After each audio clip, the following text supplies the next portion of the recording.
Hello and welcome. My name's Christina and I'm here with Martina. Hello. And we are your podcast hosts for Everyday Ordinary, Extraordinary Men. Most humans have a lot of preconceived notions and stereotypes about gender. For example, men are tough, silent, and forceful. Women can be chatty, manipulative, and emotional. In doing that, we put people in a box and often forget to see beyond those labels. And if someone's not fitting the mold, we might call them names like tomboy or sissy. Those and similar labels often cause discord. What would a world look like where we go beyond our preconceived notions and understand that we are much more than our gender? That we humans are strong and soft and gentle, deep and powerful, tough, fierce, and open. That qualities are not specific to a gender, that we all have all qualities available to express. What would a world look like where we all are free to be who we choose to be and express all of our emotions? When we allow ourselves to express the so called masculine and feminine qualities within ourselves, we set ourselves free. When we allow others to do the same, when we accept all of them, we create synergy, peace, and harmony. And so, we have with us today Luca, and we are so excited to have Luca with us today. Hi, happy to be here. So go ahead and introduce yourself, anything you'd like our guests to know about you. Yeah, I'm Luca. I am just recently a Dartmouth graduate. From Long Island, New York, but I have Swiss parents.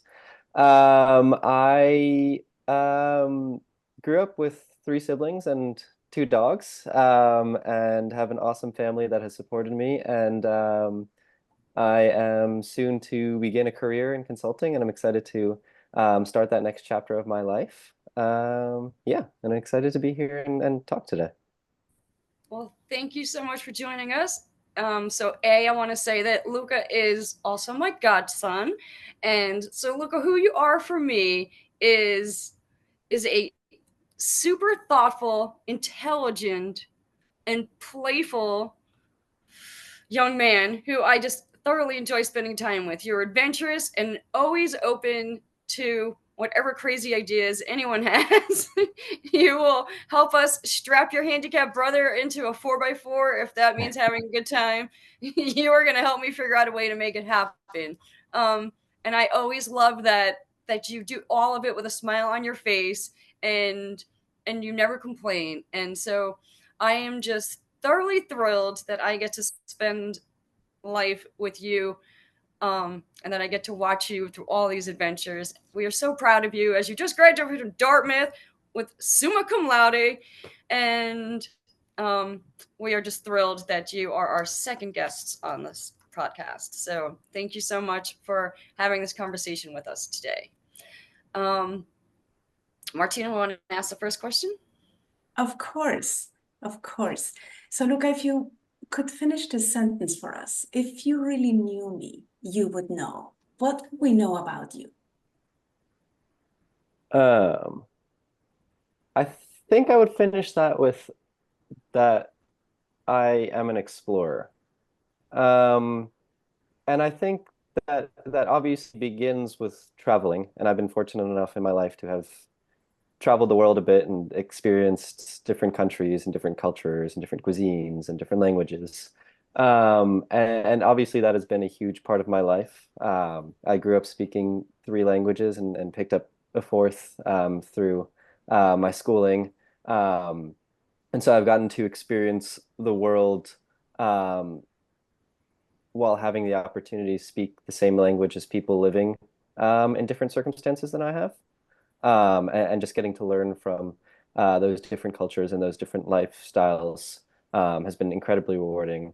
But I think the exploring also exists beyond just the context of actually leaving my home and traveling around the world. And I think um, that kind of comes in terms of the academic setting, where I've always been kind of a curious learner and have taken classes that kind of push the boundaries of what I am familiar with or comfortable with. I about a year ago, did a month-long study abroad program in Berlin where we looked at the Holocaust and post-war Germany from kind of the lens of Jewish life,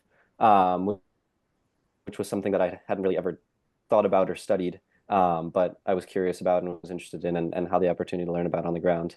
Um, and then I think it also just applies kind of in my life at home, just to thinking about, um, for example, I received a Lebanese dessert cookbook, and just trying out recipes from that aren't really from my culture, my cuisine, and having the opportunity to explore and use rose water in cooking, and just different ingredients and stuff like that, and getting to explore something that isn't necessarily what I would call my own culture. So yeah, I'm an explorer. So Yeah, I cool. remember having to find those ingredients during COVID, right? Yeah. You've always been quite curious in the kitchen from a really young age. And it's cool to watch that curiosity spill out into so many different areas of life. And I like that you spoke about how speaking four different languages gives you a different perspective into meeting different cultures than you would as when you come in speaking just one language. I think that was a really good. Yeah. And it's funny because when I was in Berlin, I mean, I have never spoken High German in my life. And I ended up with host parents who didn't speak English. And so learning how to communicate with someone with whom I didn't have a common language was definitely a challenge. But also in the end, just being able to first off practice my little German that I have, but also learn from the experience of a man who had lived in Cold War Berlin, and hear his stories. Yeah, I think it's just a unique opportunity. So cool. So, Luca, tell us a funny or silly or embarrassing story about yourself. Funny or silly or embarrassing story about myself. Um,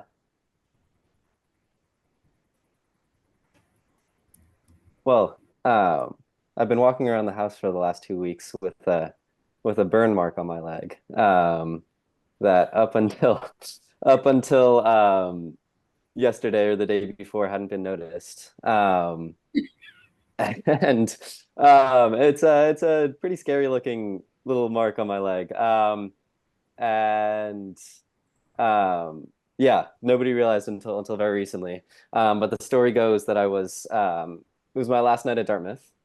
And we were sitting around a solo stove, so one of those metal kind of campfire containers, and we had a fire going, and we were all hanging out. And I saw my friend on the other side of the solo stove, and she was about to leave, and I jumped up to say goodbye to her. And on my way across, skimmed my leg on the solo stove and ended up with a pretty significant burn. And when I got to her, she was like, "Luke, are you okay?" And I was like, "Yeah, yeah, no, it's fine. Let me say bye to you, and we'll deal with this later." And I didn't deal with it later. And now it's here to stay. And I guess it's a lesson in fire safety, maybe. But and yeah, now every time someone comes over for dinner, they say, "Look, what's going on with your leg?" And I'm, "Yeah, it happens." It's just a little scar to remind you of your last night at school. Exactly. Yeah, I just wanted a memory to keep with me. Constantly reminding me. Yeah, And a reminder of fire safety, too, right? yeah, something like that. So Luca, you you have this sense of adventure. You are good at many things. I think most things that you set your mind to. But what makes you come alive? Like, what are you most passionate about? What do you love about your life? Um, I think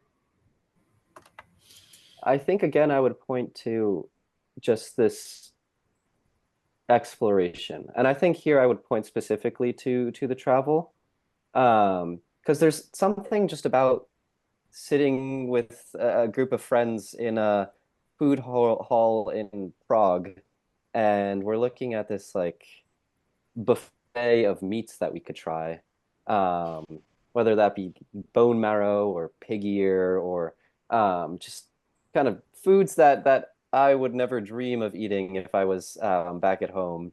And I ate the pig ear, and I thought to myself, this is what Max eats. No, this is what Max has as his bone. Max, our dog. Max is the Um, dog. We just need to make sure that people know yeah. Max is the dog.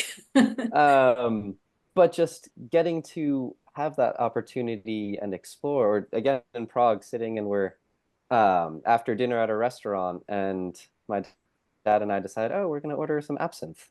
And the waiter comes up and he's like, "Do you want that on fire?" I was like, on fire? I don't know how we're gonna drink a drink that's lit on fire.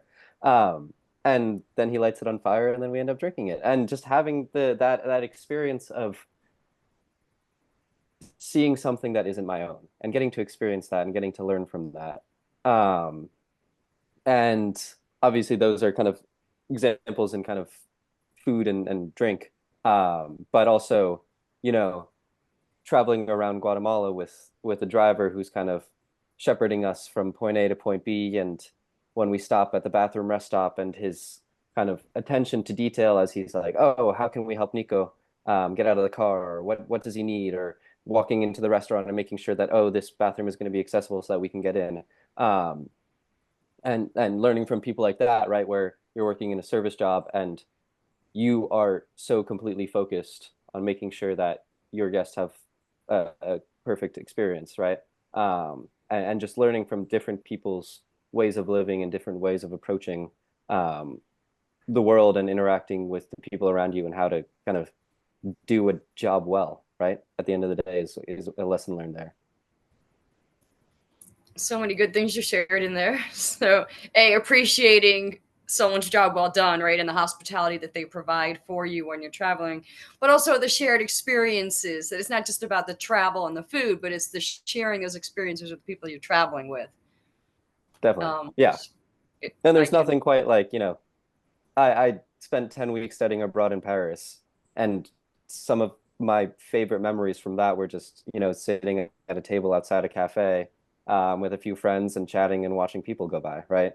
And in theory, you could do that anywhere in the world, right? But it's also that experience of being in that specific circumstance and seeing those specific people go by, and being with that specific group of people, that really made it so special.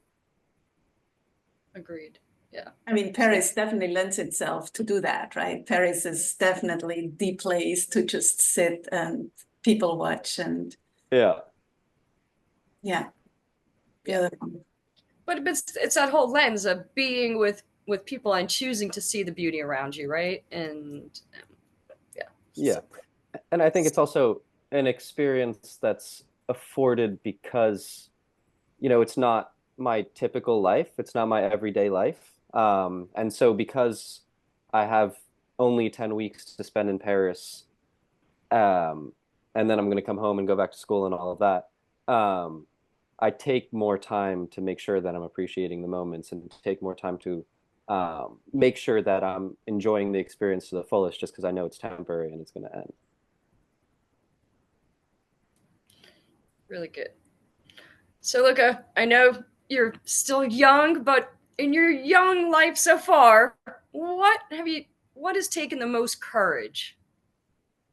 Um, yeah, I think this would have to be um, training for the sexual assault Pure Lines at Dartmouth, um, which I think for me, the reason, and I trained for this must have been my sophomore spring, so 2 years ago now.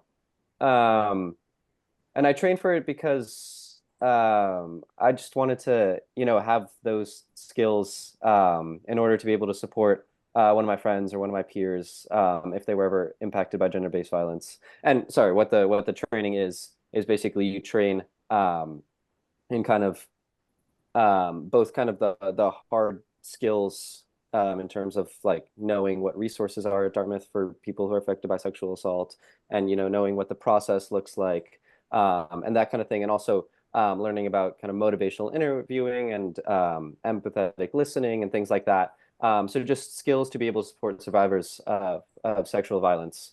Um, and I think it was challenging for me just because I mean a big part of the training was kind of doing simulations and mock kind of interviews, right? And so you have to put yourself in the position where you're either acting as someone who has just survived sexual violence or you're acting as someone who's supporting someone who has just survived sexual violence, which is um, in either case just very challenging.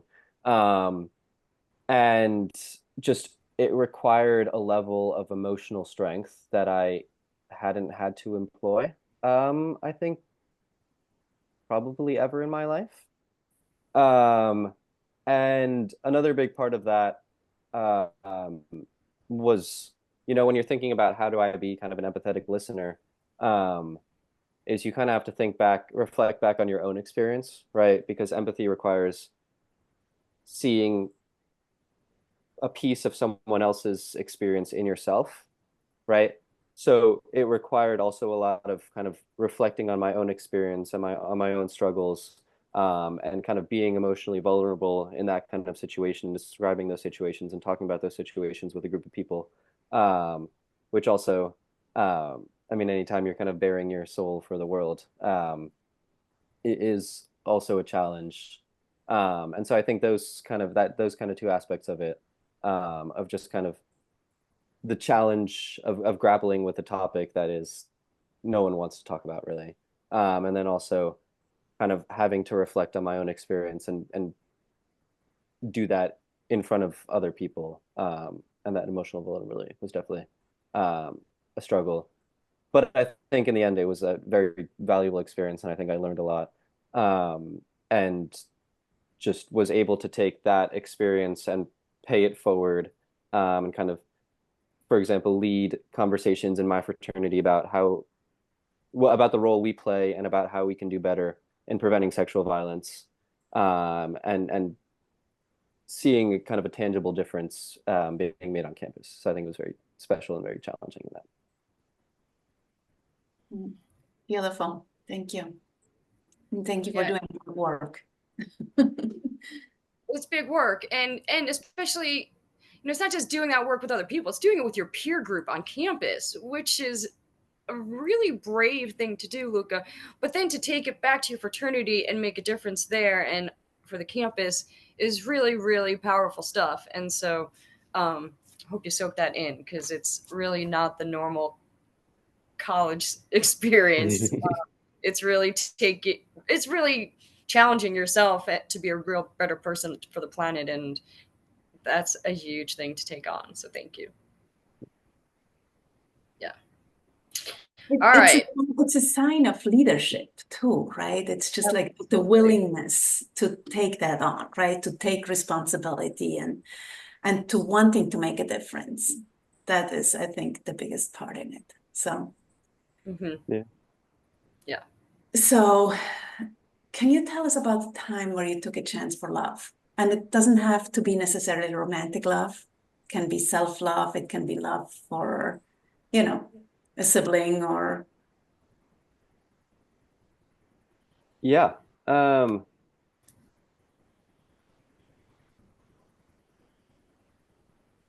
I think honestly, I would, and maybe this is like a silly little thing, but I would point to an experience that hasn't happened yet that is going to happen in about about 2 weeks from now.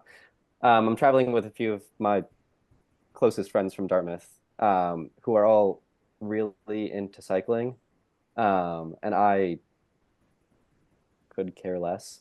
I mean, it's cool, but yeah. But the Tour de France is happening as we're going to be in France, and so they're all very excited about going to see this mountain stage. That's it's this big thing. It's a very famous part of the Tour de France, and we're gonna hike up the day before, and we're gonna camp out next to the mountain, and we're gonna stand there. We're gonna cheer them on, and we're gonna have a great time, and we're gonna like meet all these French people and have fun and hang out with them the night before. And it's all kind of, the plan exists, but I don't think anyone really knows how it actually works. Um, and we don't really know, if you can actually camp out next to the mountain and where we're going to park and, how long of the hike it is. Um, and I think in my experience that I've had traveling with friends, I've generally been the one who plans everything. On the rest of this trip, I've booked all the Airbnbs and I've figured out our rental car and all of that. Um, and this is the one part of the trip that I'm letting them figure out. Um, Even though it probably logistically is the most complicated part of it. Um, and I am excited for it. And I mean, the cycling will happen and we'll see it and it'll be cool and fun. And I hope it all works out. And we don't really have a backup plan. So if it doesn't work out, then oh well. But I love them and they're awesome guys and they really care about this. And so yeah, we'll see how it goes, and hopefully it all comes together like it's supposed to, and otherwise we'll make something else work.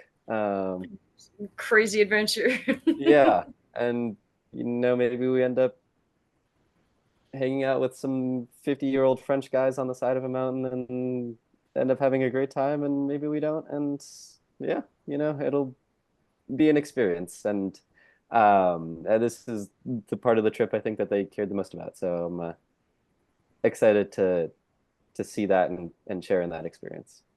Yeah, supporting someone else in their passion is always fun, right? Yeah, and letting them explore that. Yeah, so it'll be Mhm. And fun. the level of trust it takes, right? To just like, okay, it's Yeah, gonna be fine. yeah, and they are claiming that in France you can camp anywhere you want. I don't know. It's possible. And if not, then we'll have to drive somewhere else So and see farmers will what's be going on. chasing you off their Yeah, property. something like that. But yeah, apparently it's a whole experience to go hike up and camp out and see the race. So I'm excited for that at least. Yeah. Sounds like a good time. Luca, what would you say your superpower is? So I was thinking about this, and I think you guys might find this answer funny just because I think most of the interactions that you've seen me have in my life are among family. But patience, I think. Um, I I think someone who is willing to take the time to see an idea be carried out. Um, and I think um, I'm also someone who is willing to, you know, sit with someone who might be a little annoying and try to bring them into the group while other people might be, walking away in frustration. Um, and I mean, it's funny because maybe this wasn't exhibited growing up, but growing up with three siblings, I think teaches you to pick and choose your battles. And um, I think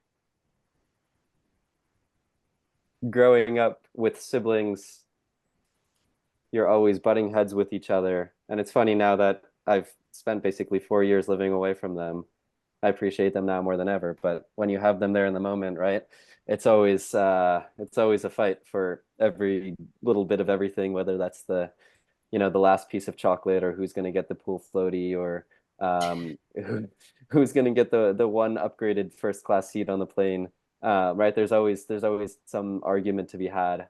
Um, and so I think that's taught me to, you know, understand that you're not always going to win everything. And there's obviously things that need to be fought for. But a lot of the time it saves everyone a lot of time if you kind of go with the flow and let things develop on their own rather than wasting energy on fighting. Brilliant. And that doesn't shock me at all. To know you is to know you do have great patience. And so, yeah, I concur. It is one of your superpowers. Yeah. So Luca, what makes you laugh? Um, I think it's just those kind of little dumb moments where you're with the people that you love, um, and you're kind of disconnected from the world for a moment and can just enjoy the pleasure of people's company. And I think maybe a specific moment to give an example to that is, playing board games with my dad and with my brother, and I guess getting also sometimes whenever she decides she wants to join my sister, um, where, you know, maybe my dad is about to play an amazing move that's going to win him the game, and then everyone conspires against him to prevent him from making that one move, and then he ends up losing the game, or something along those lines, where you just you know can enjoy being in each other's company, and the world kind of slips away, and then the little things really make themselves known, and really um, are highlighted, and things that wouldn't make you laugh in any other setting, but just because you're there with those specific people in that specific context, and you can really enjoy that moment, and all of a sudden there's something stupid and funny and amusing going on. Good stuff. So, Luca, if you had a magic wand and could give people any quality, what would you give them and why? Um,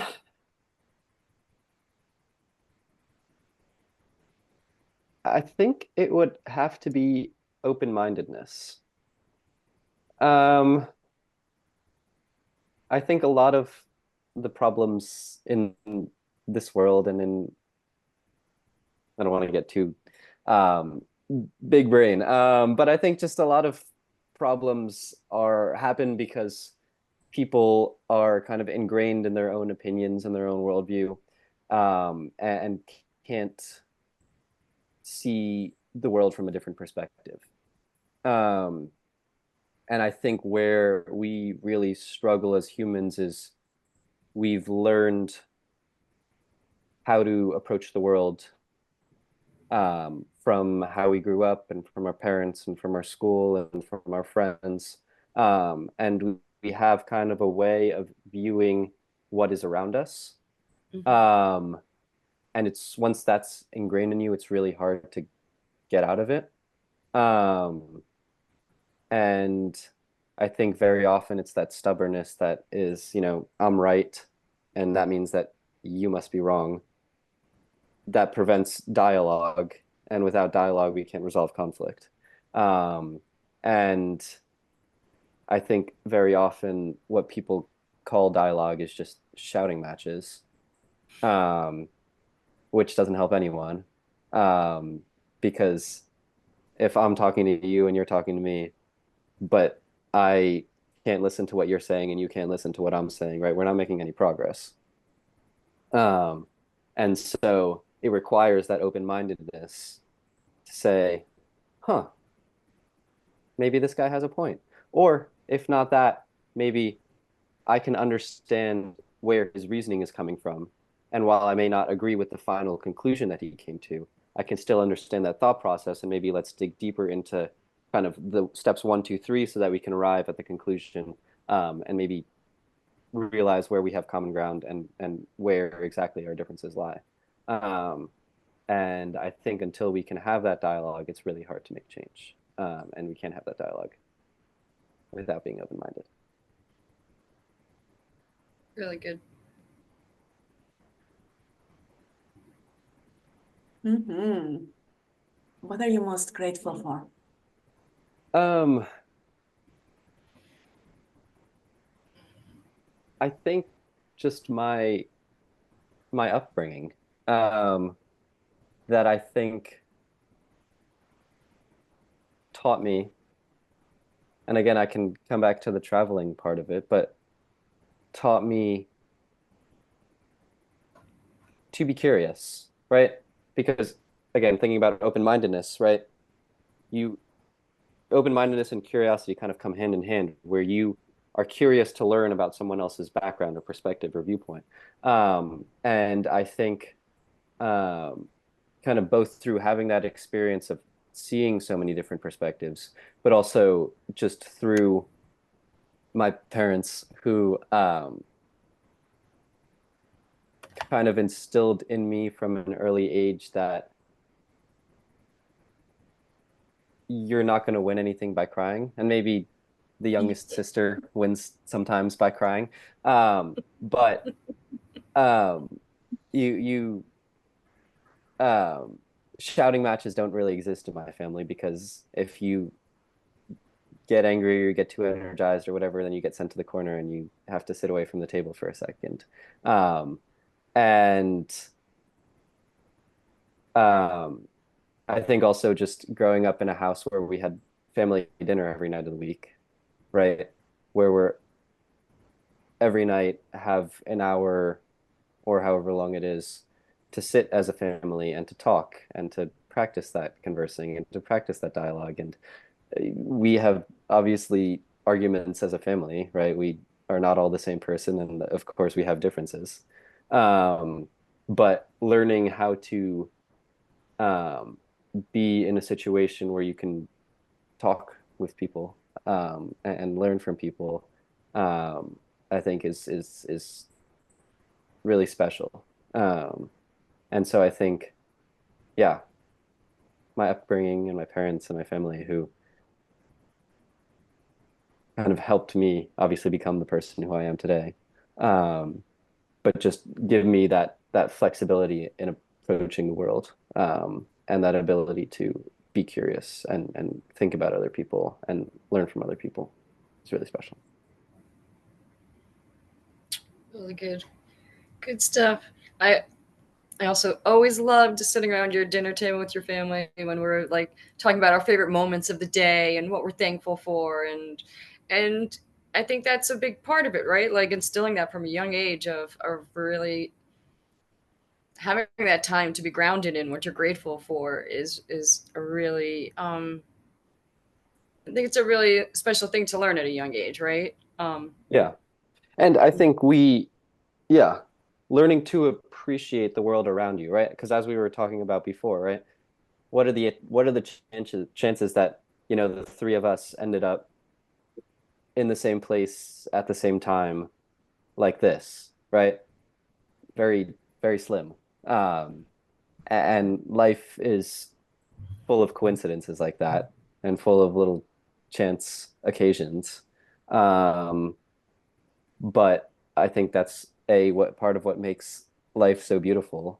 And also a lot of those coincidences just, happen to be happy coincidences, that end up making life just that little bit more special, right?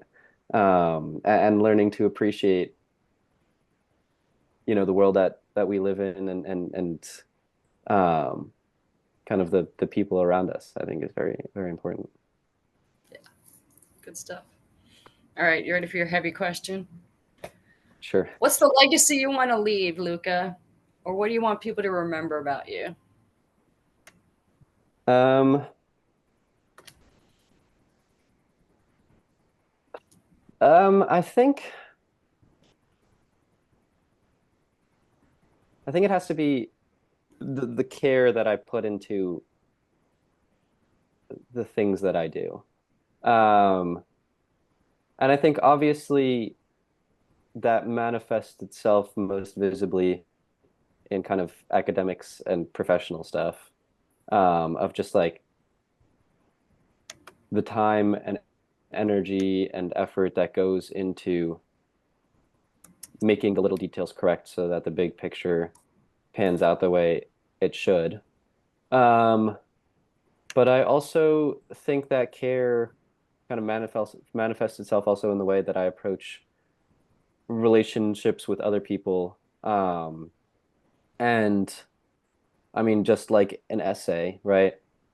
A true friendship or relationship with someone else doesn't exist if you don't put in the time to make it happen, and to make it special. And that's something that I think I work very hard at, whether that be with my siblings or with my parents or with my friends or um, with professors or just people around me that I care about and that I put the care and time into building relationships with. Um, because I mean, what is this what is this world and what are we without, the people around us? Um, and yeah, I think I'm someone who cares deeply about the people around them. And I think I try very hard to make life better for the people around me. Um, and it's something that I am cognizant of working on. Um, and yeah, that. Beautiful. That was a mic drop moment. Yeah. You know, I was just thinking that, and I'm going to get emotional because I get emotional, right? That I am so proud of who you are. That,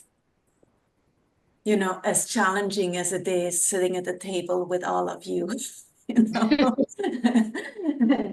that you now in the meantime talk back and, and all of that. What a privilege it is and what an honor it is to have you, each one of you. And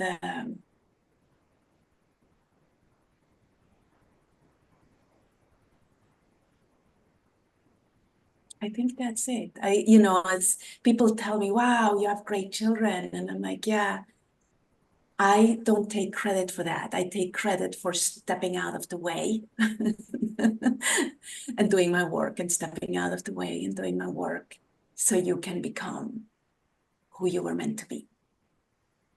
And I love you. Thank you for coming on this podcast. I so appreciate it. And thank you. Thank you, all of you listeners out there. Thank you for being here. If you left this, please share. Please share. Please leave us a review. And always remember, you are extraordinary. You rock. Christina? Thank you. Until next time. Luca, do you want to say bye too? Bye. Thank you.